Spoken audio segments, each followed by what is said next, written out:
Nggak usah beli lagi, kita bikin sendiri aja. Cake yang satu ini enak banget, nggak cukup deh ya makan satu moms. Ini bikinnya juga super gampang ya. Kita masukkan dulu bahan satu, lalu mixer dengan kecepatan tinggi sampai mengembang pakai hand mixer Idealife tipe IL221B. Harganya terjangkau, nggak boros listrik dan nggak cepat panas. Bisa juga buat mixer roti. Lalu tambahkan bahan 2 ya. Terus kita mixer lagi dengan kecepatan rendah, tambahkan butter yang udah dilelehkan, aduk balik yang rata. Panaskan oven dulu. Ini aku tuangkan ke cetakan 3/4 aja ya moms. Terus kita kasih topping, aku kasih almond slice ya.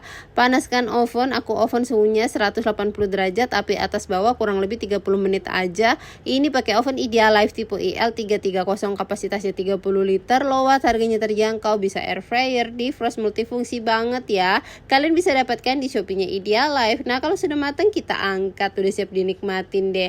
Ada yang tahu nggak kue satu ini namanya apaan? Super lembut, enak, wangi juga. All cookware di video aku beli di Idealife ya. Yuk cobain bikin juga moms.